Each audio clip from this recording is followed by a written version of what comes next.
সবাইকে আজকের এই ক্লাসে স্বাগত জানাই। আজকের আমরা আলোচনা করব একাদশ শ্রেণীর গ্যাসের গতীয় তত্ত্ব চ্যাপ্টারটি। এই চ্যাপ্টারটি খুবই একটি গুরুত্বপূর্ণ চ্যাপ্টার। তো এই চ্যাপ্টারের আমি একটা ওয়ান শট ভিডিও বানাচ্ছি, অর্থাৎ সংক্ষেপে পুরো চ্যাপ্টারটা আমি আলোচনা করব। তাহলে প্রথমে আমরা আসছি যে আমাদের আজকের আলোচনার বিষয়বস্তুগুলো কি কি। আমরা গ্যাসের গতিতত্ত্ব চ্যাপ্টারে যে মূল বিষয়গুলো রয়েছে সেগুলো হলো না, গ্যাসের গতীয় তত্ত্বের প্রথমে স্বীকার্য অর্থাৎ ব্রাউনিয়ান গতির উপর নির্ভর করে গ্যাসের গতিতত্ত্বের যে স্বীকার্যগুলো আছে সেগুলো আমরা আলোচনা করব।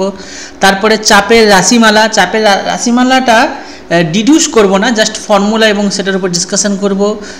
আরএমএস গতিবেগ, চাপের সঙ্গে গতিশক্তির কি সম্পর্ক রয়েছে, স্বাধীনতার মাত্রা বলতে আমরা কি বুঝি, শক্তির বিভাজন নীতি এবং গ্যাসের আপেক্ষিক তাপ এবং তাদের অনুপাত নিয়ে আমরা আলোচনা করব, ও গড় মুক্ত পথ।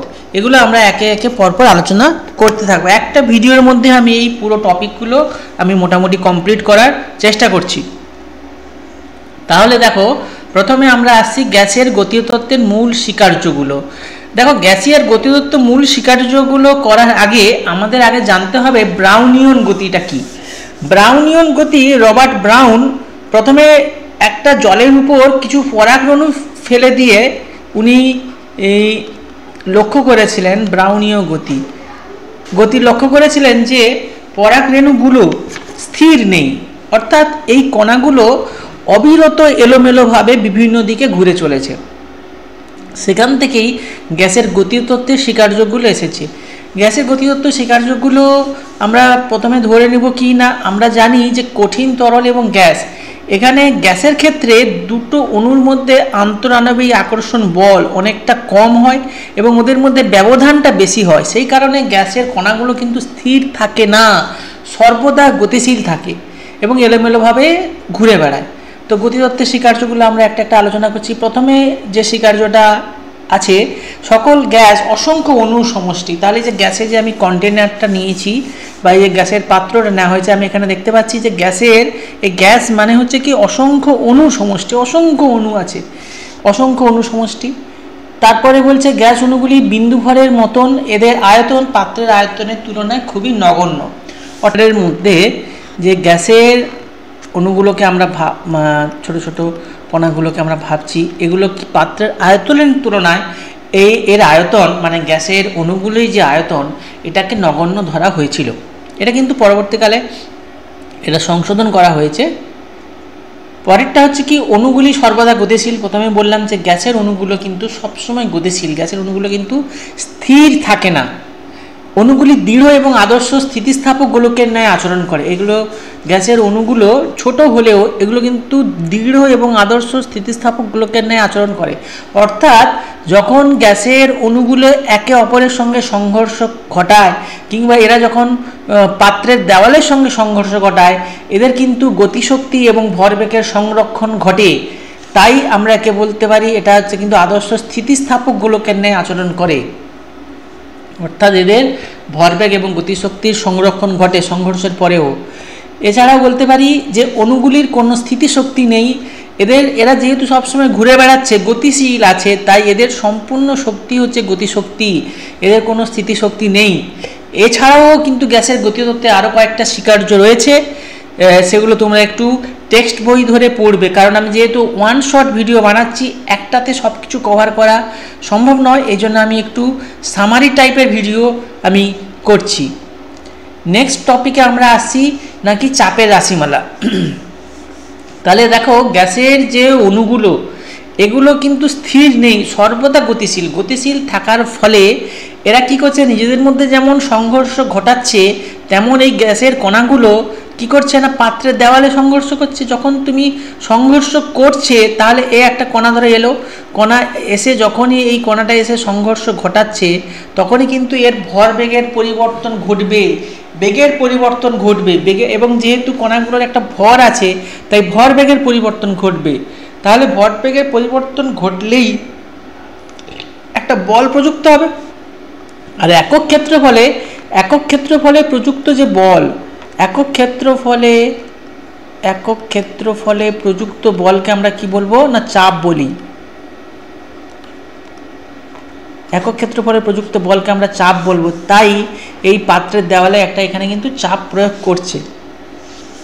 ধরলাম একটা পাত্রের দেওয়ালে কতগুলো অণু আছে, n সংখ্যক আছে, ধরেছে এই একটা কন্টেনার, এর মধ্যে কতগুলো অণু আছে না n সংখ্যক অণু আছে, এবং প্রত্যেকটা অণুর ভর হচ্ছে কত না m, প্রত্যেকটা অণুর ভর হচ্ছে m। তাহলে এবং পুরো কন্টেনারটার মানে তাহলে মোট গ্যাসের যে ভর হবে m সমান তাহলে কত হবে না m ইন্টু n, এবং মোট ভর তাহলে m হলো এই কন্টেনারটার আয়তন, গ্যাসটার মোট আয়তন আমি কত ধরেছি না v ধরেছি। তাহলে ঘনত্ব রো সমান আসছে m/v, ঘনত্ব আসছে আমার m/v। তাহলে প্রমাণ করা যায়, আমি এটা প্রমাণ করছি না, গ্যাসের চাপ p সমান আমরা প্রমাণ করতে পারি 1/3 রো CRMS স্কোয়ার। আচ্ছা, RMS মানে কি? কণাগুলোর যে গড় বর্গবেগের বর্গমূল, অর্থাৎ এই কণাগুলো বিভিন্ন দিকে ঘুরে বেড়াচ্ছে, প্রত্যেকের কিন্তু বেগ একই নয়, আলাদা আলাদা বেগ, কিন্তু তাদের যে গড় বর্গবেগের বর্গমূলটা আমরা পরে একটু আলোচনা করবো ডিটেলসে, সেটাকে বলছি RMS বেগ। তাহলে চাপটা কি আসছে না 1/3 রো CRMS স্কোয়ার। তাহলে এটাকে আমি অন্যভাবে লিখতে পারি 1/3 রো সমান আমরা কি জানি m/v CRMS স্কোয়ার। এইভাবে আমরা আসতে পারি। চাপের যে ফর্মুলা সেটা হচ্ছে এটাই, চাপের ফর্মুলা p সমান 1/3 m/v CRMS স্কোয়ার। এটা হচ্ছে গ্যাসের চাপ। পরের টপিকে আমরা আলোচনা করছি না এর গড় বেগ। ধরলাম এই কন্টেনারে যতগুলো অসংখ্য কণা রয়েছে, তাদের এদের প্রত্যেকের আলাদা আলাদা বেগ আছে। ধরো এর একটা কণার বেগ c1, একটা কণার বেগ c2, একটা কণার বেগ c3, কোনো একটা কণা, এরকম বিভিন্ন কণার বেগ, একটা কণার বেগ ধরেছি cn। তাহলে মোট কত সংখ্যক এখানে কণা আছে না n সংখ্যক কণা আছে। তাহলে এর যে গড় বেগ, এভারেজ গড় বেগ সমান কী হবে না প্রত্যেকের বেগগুলোর সমষ্টি প্লাস c2 প্লাস একদম cn। তাহলে মোট কতগুলো কণা আছে না n সংখ্যক কণা আছে ডিভাইডেড বাই n, এটাই হচ্ছে এর গড় বেগ। আর RMS বেগ হচ্ছে কি না RMS বেগ গড় বেগের বর্গমূল, সেটা হচ্ছে কি না গড় বেগের স্কয়ার, তার হচ্ছে রুট, এইটাকে বলা হচ্ছে RMS বেগ। তাহলে এইটা সমান আসবে না, দেখো এখানে করাই আছে √(c1 square plus c2 square plus dot cn square divided by n। এইটাকে আমি বলছি না RMS বেগ বা গড় বর্গবেগের বর্গমূল। তাহলে RMS বেগের আমি একটা রাশিমালা আমি ডিডিউস করতে পারি। একটু আগে আমি পেয়েছিলাম p সমান 1/3 m/v CRMS স্কোয়ার। তাহলে CRMS স্কোয়ার সমান পাচ্ছি কি 3 PV বাই m। আদর্শ গ্যাসের সমীকরণ PV সমান আমরা কি জানি 8T। তাহলে 3 এখানে রিপ্লেস করে দিলে 3 ডিভাইডেড বাই m। তাহলে CRMS গড় বর্গবেগের বর্গমূল সমান চলে আসছে √3 ডিভাইডেড বাই m। এটাই হচ্ছে RMS বেগের, এটা হচ্ছে আমার রাশিমালা। তাহলে এখানে দেখো একটা কথা, এই RMS বেগটা কিন্তু পরিবর্তনশীল। RMS বেগটা কার উপর নির্ভর করছে এখানে দেখো। আরটা হচ্ছে কি সার্বজনীন গ্যাস ধ্রুবক, আরটা তো একটা ধ্রুবক, আরটা হচ্ছে সার্বজনীন গ্যাস ধ্রুবক। এর আমরা ভ্যালু জানি কত না SI পদ্ধতিতে 8.31 joule mole inverse kelvin inverse, এটা হচ্ছে আর এর ভ্যালু। তো এটা যেহেতু ধ্রুবক আর 3 ধ্রুবক, তাহলে RMS বেগটা কার উপর নির্ভর করছে? এক নম্বর আমি বলতে পারি RMS বেগটা নির্ভর করছে √T, অর্থাৎ এর পরম উষ্ণতার সঙ্গে RMS বেগ বর্গের সঙ্গে সমানুপাতিক। আর 2 নম্বর হচ্ছে কি না RMS বেগটা কার উপর নির্ভর করছে? RMS ভ্যারি অফ 1/√m, অর্থাৎ এর যে আণবিক ভর তার বর্গমূলের ব্যস্তানুপাতিক। আরএমএস বেগটা এর আণবিক ভরের বর্গমূলের ব্যস্তানুপাতিক। মূলত এই দুটো বিষয়ের উপরে আরএমএস বেগ নির্ভর করে। এখান থেকে বলতে পারি আরএমএস বেগ সিআরএমএস, এখান থেকে আমি বেগ চলে আসতে পারি। দেখো সিআরএমএস সমান পাচ্ছি 3×2 8t, তাহলে এর যে গতিশক্তি তাহলে half M V square, V square মানে সিআরএমএস স্কোয়ার, সিআরএমএস স্কোয়ার, তাহলে হাফ এম সিআরএমএস মানে কত হচ্ছে √3RT/m, 3RT divided by M, M যদি ক্যান্সেল হয়ে যায় তাহলে কত আসছে 3×2 8t। তাহলে এদের যে স্থিতিশক্তি তো নেই, তাহলে মোট শক্তি ই সমান 3×2 8t, 3×2 8t। অর্থাৎ আমি এখান থেকে বলতে পারি কোনো একটা গ্যাসের শক্তি মানে এখানে তো স্থিতিশক্তি নেই, শুধু আছে গতিশক্তি, তাহলে গতিশক্তি ইটা ভ্যারি অফ ওর টেম্পারেচার, অর্থাৎ উষ্ণতার উপরে কিন্তু গতিশক্তি নির্ভর করে। এখান থেকে আমরা বলতে পারি যে গ্যাসের উষ্ণতা যদি বৃদ্ধি করা হয় তাহলে তার গতিশক্তি বা শক্তি বাড়বে, উষ্ণতার সঙ্গে ডাইরেক্টলি প্রপোর্শনাল, বা বেগ বাড়বে, গতিশক্তি বাড়ানো মানে তার বেগ বাড়বে, বেগ বাড়ালে তার কিন্তু উষ্ণতা বাড়বে, বা উল্টোভাবে বলতে পারি উষ্ণতা বাড়ালে তার বেগ বাড়বে, বেগ বাড়লে তার গতিশক্তি বাড়বে।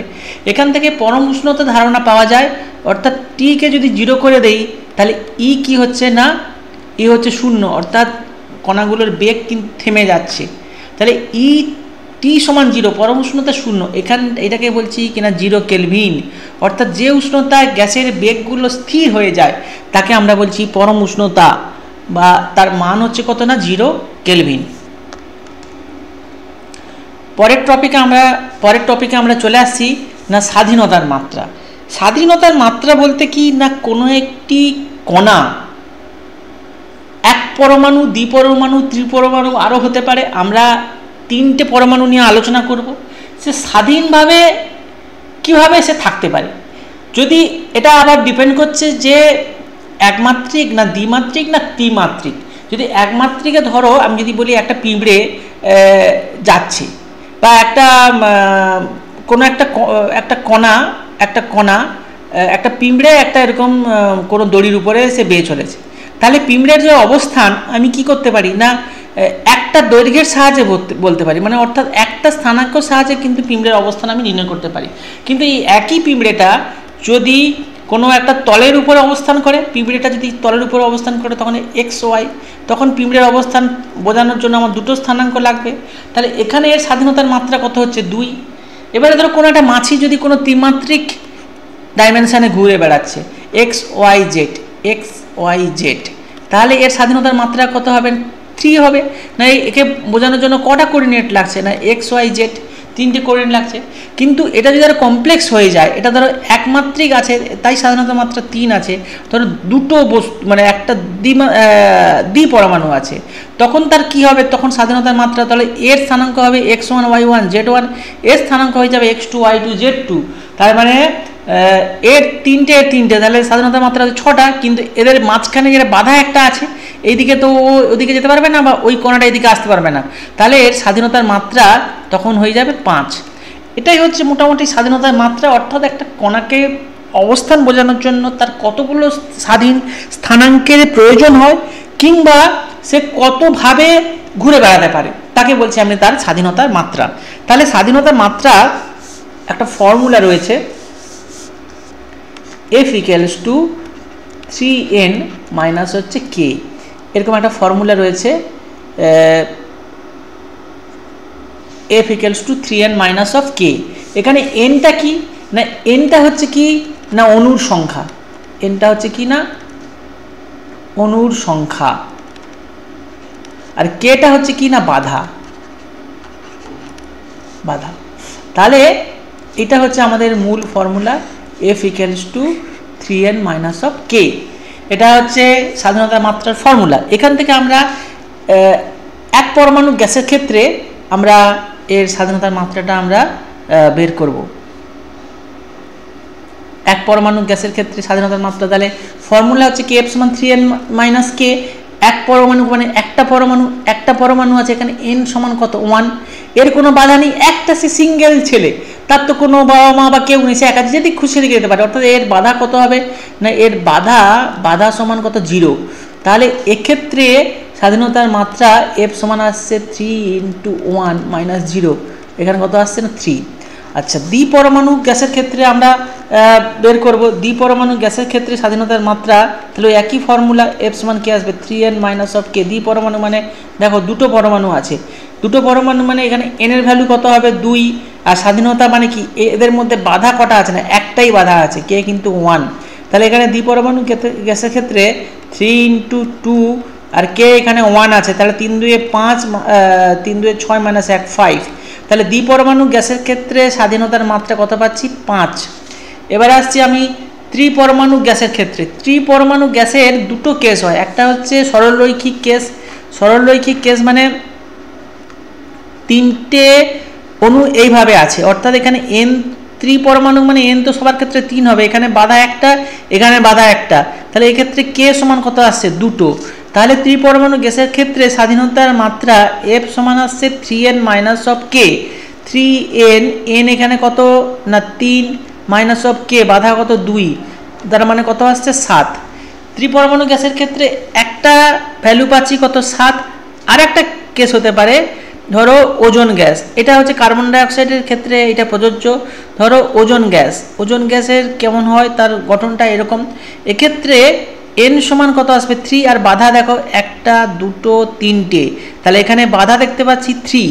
তাহলে এক্ষেত্রে ত্রিপরমাণু গ্যাসের ক্ষেত্রে f সমান আসছে 3n - k। তাহলে 3n, n হচ্ছে 3 আর বাধা হচ্ছে 3, তাহলে 9 - 3 মানে 6। ত্রিপরমাণু গ্যাসের ক্ষেত্রে স্বাধীনতার মাত্রা কত পাচ্ছি 6। তাহলে ত্রিপরমাণু গ্যাসের ক্ষেত্রে স্বাধীনতার মাত্রা আমরা দুভাবে পাবো,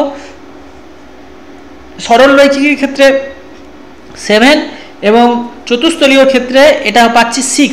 দু রকমের মানে গঠনের উপর নির্ভর করে ত্রিপরমাণু গ্যাসের ক্ষেত্রে স্বাধীনতার মাত্রা দু ধরনের হতে পারে, 7 হতে পারে, 3 হতে পারে। আর দ্বিপরমাণু গ্যাসের ক্ষেত্রে আমরা স্বাধীনতার মাত্রা পেলাম 5, আর এক পরমাণু গ্যাসের ক্ষেত্রে আমরা স্বাধীনতার মাত্রা কত পেয়েছিলাম না 3।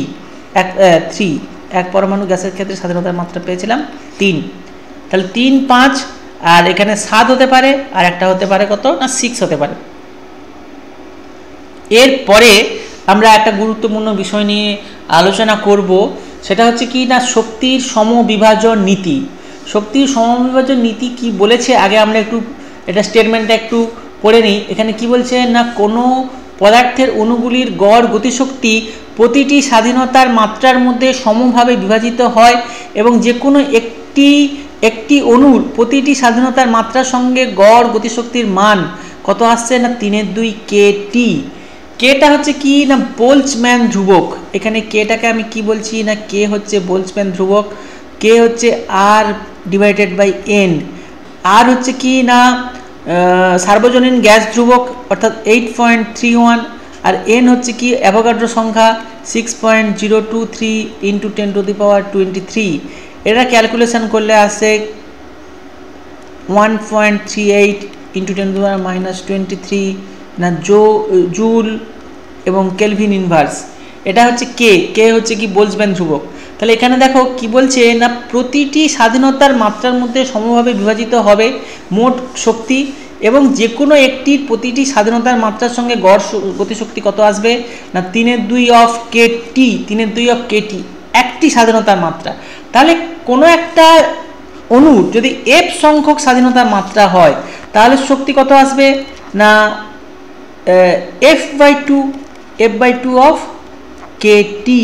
এবার 1 মোল গ্যাসের ক্ষেত্রে 1 মোল ধরো গ্যাস নিলাম, 1 মোল গ্যাসের মধ্যে কতগুলো অণু থাকে, অ্যাভোগাড্রো সংখ্যক অণু থাকে, সেক্ষেত্রে শক্তি ইউ সমান কত আসবে না f/2 of nk × t। nk কে এক জায়গায় করলাম কারণ n × k এটা হচ্ছে কি r, তাহলে এটা আসবে f/2 of RT, f/2 of RT। তাহলে দেখো 1 মোল গ্যাসের ক্ষেত্রে আমরা বলতে পারি যে 1 মোল গ্যাসের জন্য মোট শক্তি, এখানে আমি অন্য শক্তিগুলোর বিবেচনা করছি না, এখানে মোট শক্তি কত আসছে না F/2 অফ RT। এটাই হচ্ছে শক্তি আমাদের একটা রাশিমালা। তাহলে দেখো এখান থেকে তাহলে আমরা পেলাম মোটামুটি মোট শক্তি পেয়েছি F/2 অফ RT। এবারে গ্যাসের আপেক্ষিক তাপ এবং তাদের অনুপাত। আপেক্ষিক তাপ আমরা দুটো জানি, একটা হচ্ছে CV আর একটা হচ্ছে কি না CP। CVটা হচ্ছে কি স্থির আয়তনে গ্যাসের আপেক্ষিক তাপ, আর CPটা হচ্ছে কি স্থির চাপে গ্যাসের আপেক্ষিক তাপ। তাপগতিবিদ্যার প্রথম সূত্র অনুসারে আমরা কি বলবো না জানি dq সমান আমরা জানি কি না du প্লাস dw। যদি এটা স্থির আয়তনে হয়, স্থির আয়তনে হলে কি হচ্ছে না dw সমান আমরা কি জানি pdv। যেহেতু আয়তন স্থির, এটা কত আসবে 0। তাহলে তাপগতিবিদ্যার প্রথম সূত্র অনুসারে আমরা লিখতে পারি না dq ইকুয়ালস টু না dq সমান, এটাকে ঠিক করে লিখি, dq ইকুয়ালস টু না du। আবার dq মানে 1 মোল গ্যাসের ক্ষেত্রে আমরা উষ্ণতা জানি mst, অর্থাৎ এখানে cv অফ dt, cv সমান dt ইকুয়ালস টু du। তাহলে দেখো গ্যাসের স্থির আয়তনে আপেক্ষিক তাপ cv সমান আমরা কি বলতে পারি না du/dt। তাহলে d/dt অফ u সমান আমরা পেয়েছিলাম F/2 অফ RT। তাহলে এখানে আর এর সাপেক্ষে ডিফারেন্সিয়েশন করলে তাহলে কত চলে আসছে না F/2 অফ R। CV সমান কত আসছে F/2 অফ R। তো এখান থেকে CV চলে আসছে F/2 R। তাহলে CP কি আসবে না CP মাইনাস CV আমরা কি জানি না R। তাহলে CP সমান চলে আসবে CV plus of R। CV সমান কত আসছে না F/2 of R plus R। এখান থেকে আমি যদি R আমি কমন নিয়ে নিই তাহলে F/2 অফ প্লাস 1। তাহলে আমি এখান থেকে দেখো CV পেয়ে গেলাম F/2 R, CP পেয়ে গেলাম R into F/2 plus R। এক্ষেত্রে ওদের যে অনুপাত তাকে বলা হয় গামা। তাহলে গামা ইকুয়ালস টু কী পাবো আমরা CP divided by CV। CP কি পেয়েছি না R ইন্টু F/2 প্লাস 1, আর CV পেয়েছি কত না F/2 অফ R। তাহলে আর ক্যান্সেল হয়ে গেল। তাহলে দেখো F/2 প্লাস 1 F/2 প্লাস 1, তাহলে 1 প্লাস 1/F/2 মানে 2/F। তাহলে এটা খুবই ইম্পর্টেন্ট। তাহলে গামা ইকুয়ালস টু পেয়ে গেলাম 1 প্লাস 2/F। তাহলে এখানে Fটা হচ্ছে কি না স্বাধীনতার মাত্রা। তাহলে এক পরমাণু গ্যাসের ক্ষেত্রে কি হবে না এক পরমাণু গ্যাসের ক্ষেত্রে গামার ভ্যালু কত আসবে না 1 প্লাস 2/F। F তো স্বাধীনতার মাত্রা 3 জানি, তাহলে 3 2 5 5-এর 3। এক পরমাণু গ্যাসের ক্ষেত্রে স্বাধীনতা মানে গামার ভ্যালু আসছে 5-এর 3। দ্বিপরমাণু গ্যাসের ক্ষেত্রে স্বাভাবিকভাবে 1 প্লাস কত আসবে 7-এর 5। একই রকমভাবে ত্রিপরমাণু গ্যাসের ক্ষেত্রে দু রকম কেস আসবে, সেখান থেকে তোমরা এর স্বাধীনতার মাত্রাটা পেয়ে যাবে। তো এখান থেকে এক পরমাণু দ্বিপরমাণু এবং ত্রিপরমাণু গ্যাসের আমরা এর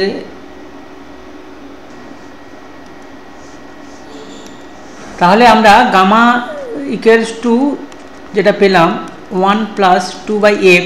এফটা হচ্ছে স্বাধীনতার মাত্রা, আর সিভি যেটা পেলাম F/2 of R, R CP সমান পেলাম CV প্লাস R, অর্থাৎ 1 প্লাস F/2 অফ R। তাহলে এখান থেকে আমরা এক পরমাণু গ্যাস দ্বিপরমাণু গ্যাস এবং ত্রিপরমাণু গ্যাসের ক্ষেত্রে আমরা সিপি সিভি এবং গামা বের করব। এক পরমাণু গ্যাসের ক্ষেত্রে কি হবে না এক পরমাণু গ্যাস বা এক পরমাণু গ্যাস কি বলতে পারি আমরা হিলিয়াম বা নিয়ন, এই ধরনের গ্যাসগুলো আমরা বলতে পারি এক পরমাণু গ্যাস। এক্ষেত্রে তাহলে এক পরমাণু গ্যাসের ক্ষেত্রে আমরা দেখেছি যে স্বাধীনতার মাত্রা F সমান কত হয় 3। তাহলে এখানে আমি বলতে পারি স্থির গ্যাসের আপেক্ষিক তাপ, স্থির আয়তনে গ্যাসের আপেক্ষিক তাপ CV সমান আসবে F যদি 3 বসাই 3/2 অফ R, আর সিপি আসবে সিভি প্লাস আর, অর্থাৎ আর প্লাস 3/2 অফ আর, তার মানে 5/2 অফ আর। আর গামা চলে আসছে সিপি বাই সিভি মানে 5/2 অফ আর বাই 3 মানে 5/3, গামা চলে আসবে 5/3। এটা এক পরমাণু গ্যাস হলো। এবারে আমরা আসছি না দ্বি পরমাণু গ্যাস,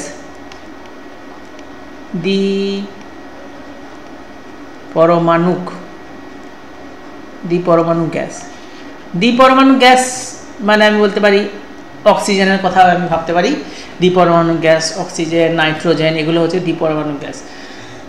তো দ্বিপরমাণু গ্যাসের ক্ষেত্রে স্বাধীনতার মাত্রা এফ এর ভ্যালু কত হয়?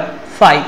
তাহলে সিভি সমান আসবে f/2 আর মানে 5/2 অফ আর, সিপি আসবে সিভি প্লাস আর মানে 7/2 অফ আর, আর গামা আসছে সিপি বাই সিভি মানে 7/5।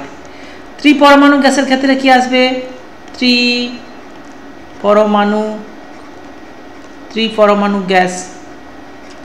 ত্রিপরমাণু গ্যাসের ক্ষেত্রে এফ এর দুটো হয়, একটা হয় f সমান 6, আগে আমি f সমান 6 ধরে নিচ্ছি। f সমান 6 হলে সিভি সমান আসবে f/2 মানে 6/2 অফ আর মানে চলে আসছে 3r, আর সিপি আসবে সিভি প্লাস আর মানে 3r প্লাস আর মানে 4r। আর একটা কেস হয় f সমান কত হয়? 7, সেক্ষেত্রে সিভি আসবে 7/2 অফ আর, আর সিপি আসবে 9/2 অফ আর। এক্ষেত্রে আমরা গামাও বের করতে পারি সিপি বাই সিভি। এখানে এই যে গামা, ধরো দু রকম গ্যাস, একটা এক পরমাণু, একটা দ্বিপরমাণু গ্যাস, একটা 3 মোল, একটা 2 মোল, এই ধরনের দেবে অঙ্ক করার সময় তোমরা পাবে। সেক্ষেত্রে যদি গামা বের করতে বলে, অর্থাৎ গামা কোনো একটা যদি মিশ্রণ বা মিক্সার হয়, তাহলে গামা মিক্সার তোমরা কি করবে? আগে সিপি মিক্সারের বের করে নিবে, divided by CP by CV, এটা মিক্সারের বের করে নেবে। দুটো বের করে এটা ভাগ করে দিলে দেখবে মানে মিশ্রণের গামাটা চলে আসবে। এরপরে আমরা যেটা আলোচনা করছি গড় মুক্ত পথ বিষয়টা হচ্ছে কি না, পরপর দুটি সংঘর্ষের মধ্যে একটি অণু যে দূরত্ব অতিক্রম করে তাকে মুক্ত পথ বলা হয়। বিভিন্ন দৈর্ঘ্যের মুক্ত পথগুলির গড় মানকে গড় মুক্ত পথ বলে। অণুগুলো তো বিভিন্ন বেগে বিভিন্নভাবে ওরা পরস্পরের মধ্যে সংঘর্ষ ঘটায়, তাহলে তাদের যে গড় দূরত্ব সেটা হচ্ছে গড় মুক্ত পথ। এটা ল্যামডা অক্ষ দ্বারা প্রকাশ করা হয়, ল্যামডা সমান 1/√2 পাই ডি স্কোয়ার বাই এন। এখানে ডিটা হচ্ছে কি না একটা অণুর হচ্ছে ব্যাস, এই অণুর ব্যাসটা হচ্ছে ডি, আর এনটা হচ্ছে একক আয়তনে অণুর সংখ্যা। একক আয়তনে কতগুলো অণু আছে তাকে বলছি আমি স্মল এন। তাহলে এখানে ফর্মুলা হচ্ছে গড় মুক্ত পথে ল্যামডা সমান 1/√2 পাই ডি স্কোয়ার অফ এন। এটা হচ্ছে গড় মুক্ত পথ। মোটামুটি এখানে দেখো এই চ্যাপ্টারে আরও কতগুলো বিষয় থাকলো। একটা হচ্ছে কি না গতিশক্তি যেটা আমরা পেয়েছিলাম এক মোল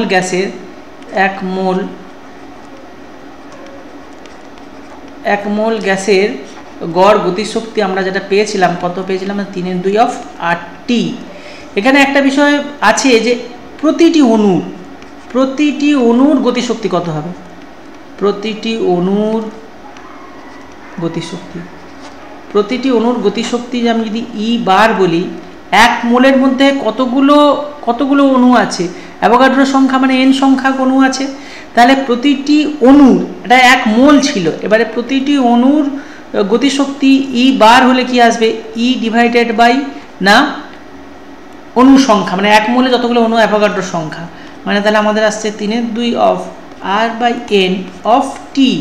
তাহলে এটা আমি লিখতে পারি 3/2 অফ আর বাই এন হবে কেটি। কেটা হচ্ছে বোলজম্যানের ধ্রুবক, এখানে আমি কে সমান বলতে পারি আর বাই এন। তাহলে দেখো প্রত্যেকটা অণুর গতিশক্তি আমরা পাচ্ছি 3/2 অফ কেটি। আর এক মোল গ্যাসের গতিশক্তি আমি যদি ই দ্বারা প্রকাশ করা হয়, তাহলে ই সমান আসবে 3/2 অফ আর টি। এটা কিন্তু আমাদের একটু মাথায় রাখতে হবে। যাই হোক, এই চ্যাপ্টারে আরও যেগুলো আছে না, এই গ্যাসের গতীয় তত্ত্ব থেকে, এই স্বীকার্য থেকে বয়েলের সূত্র, চার্লসের সূত্র, অ্যাভোগাড্রো সূত্র, এগুলো ডিডিউস করা যায়। বা চাপের আমি যে চাপের রাশিমালা P সমান 1/3, P সমান যেটা আমি ধরে নিয়েছিলাম 1/3 রো CRMS², এই সূত্রটাকেও কিন্তু প্রুভ করা যায়। এগুলো তোমরা একটু টেক্সট বই ধরে এগুলো একটু করে নেবে, কারণ নাহলে এগুলো আমি যদি ডিটেলস করতে যাই তাহলে কিন্তু ভিডিওটা অনেক বড় হবে। যাই হোক, এই চ্যাপ্টারের আরও কিছু নিউমারিক্যালস, কয়েকটা নিউমারিক্যালস আমরা সলভ করব এখন। প্রথম যে নিউমারিক্যালসটা আমরা সলভ করছি সেটা হচ্ছে কি না, 27 ডিগ্রি উষ্ণতায় 2 গ্রাম নাইট্রোজেনের গতিশক্তি কত বলা আছে। কত না, 27 ডিগ্রি উষ্ণতায় 2 গ্রাম নাইট্রোজেনের গতিশক্তি কত প্রদত্ত কি দেওয়া আছে না, সার্বজনীন গ্যাস দ্রবক আর ভ্যালু কত আছে না 8.31 joule, mole inverse, kelvin inverse, এবং নাইট্রোজেনের আণবিক ভর এখানে বলা আছে। তাহলে দেখো কি কি দেওয়া আছে। প্রথমে টেম্পারেচারটা আমাকে করতে হবে, কত ডিগ্রি আছে না 27 ডিগ্রি সেলসিয়াস। তাহলে এটাকে কেলভিনে কনভার্ট করতে হবে, 27 প্লাস 273, তাহলে এটা কত আসছে না 300 কেলভিন। তো আর এটা আসছে ভর, তাহলে এখানে স্মল এম কত আছে 2 গ্রাম। নাইট্রোজেনের আণবিক ভর আমরা কত জানি না 28, তাহলে এর মোল সংখ্যা যদি আমি বলি না m/m মোল সংখ্যা 2/28 মানে 1/4 এতগুলো মোল আছে। তাহলে এর গতিশক্তি, তাহলে গতিশক্তি আমাদের ফর্মুলা কত আছে না 3/2 অফ RT। এক্ষেত্রে অবশ্য যেহেতু এটা নাইট্রোজেন দ্বিপরমাণু গ্যাস, তাহলে এখানে 3 হবে না, এখানে কিন্তু 5 হবে। এখানে কত আসবে 5/2 অফ RT। আর যেহেতু এর মোল সংখ্যা n, মানে এটা তো 1 মোলের ক্ষেত্রে তার সঙ্গে মোল সংখ্যা গুণ হয়ে যাবে, তাহলে 5/2 গড় গতিশক্তি 5/2 আর কত এখানে 8.31 ইন্টু টি কত আছে, টি আছে কত 300, আর এখানে মোল সংখ্যা কত পেয়েছিলাম 1/14। এটাকে ক্যালকুলেশন করলে এটা অ্যান্সারটা যেটা হবে আর কি। পরে নিউমারিক্যালটা সলভ করব। এখানে বলছে 2 মোল এক পরমাণু গ্যাসের সঙ্গে এবং 1 মোল দ্বিপরমাণুক গ্যাস মেশানো হলে মিশ্রণের গামা কত হবে। এখানে দেখো প্রথমটা 2 মোল এক পরমাণু গ্যাস, মানে এক পরমাণু গ্যাসটা আছে, এক পরমাণু গ্যাসটাকে আমি যদি বলি N1 কত আছে না 2 মোল। দ্বিপরমাণু গ্যাসটাকে আমি যদি N2 বলি, N2 এখানে কত আছে না 1 মোল। এটা হচ্ছে কি এক পরমাণু, এটা হচ্ছে এক পরমাণু গ্যাস, এটা হচ্ছে কি না দ্বিপরমাণু গ্যাস। এর মিশ্রণ হলে মিশ্রণের গামার মান কত হবে। তাহলে মিশ্রণের গামা সমান আমি বলতে পারি CP mixer divided by CV of mixer. এটা হচ্ছে মিশ্রণের গামা, মিক্সার আমি যদি বলি, তাহলে সিপি সমান আমি বলতে সিপি মিক্সার মানে তাহলে কি আসবে N1 CP1 plus N2 CP2, 2 রকম গ্যাস আছে, divided by N1 plus N2। এটা হচ্ছে মিশ্রণের স্থির চাপে গ্যাসের আপেক্ষিকতা। আবার সিভি সমান কি আসছে N1 CV1 plus N2 CV2 divided by N1 plus N2। N1 N2 কেটে গেলে তাহলে আমাদের থাকছে N1 CP1 plus N2 CP2 divided by N1 CV1 plus N2 CV2। তাহলে N1 কত আসছে 2 মোল। আচ্ছা CP1 এক পরমাণু গ্যাসের ক্ষেত্রে এক পরমাণু গ্যাসের ক্ষেত্রে সিপির ভ্যালু কত হয়, এমনি সিভি সমান কত আসছে আমরা কত F/2 অফ R, মানে এক পরমাণু গ্যাসের ক্ষেত্রে সিভির ভ্যালু হয়, এক পরমাণু গ্যাসের ক্ষেত্রে সিভি হয় কত 3/2 অফ R সিভি। তাহলে সিপি আসবে কত না 5/2 অফ R। এটা এক পরমাণু গ্যাস। আর দ্বিপরমাণু গ্যাসের ক্ষেত্রে সিভিটা আসবে সিভি এখানে এফটা দ্বিপরমাণু গ্যাসে এফের ভ্যালু কত হয় 5, তাহলে সিভি আসছে 5/2 of R, 5/2 R, R CP আসবে না 7/2 7/2 অফ আর। এটাকে আমি যদি পুট করে দেই তাহলে সিপি 1 অর্থাৎ এক পরমাণু গ্যাসে 5/2 আর, এক পরমাণু গ্যাসে কত 5/2 আর প্লাস N2 ভ্যালু কত 1, তাহলে 1 ইন্টু CP2 মানে দ্বিপরমাণু গ্যাসের CP2 কত আসছে 7/2 আর, কত আসছে না 7/2 আর ডিভাইডেড বাই N1 মানে কত আসছে 2। এবার CV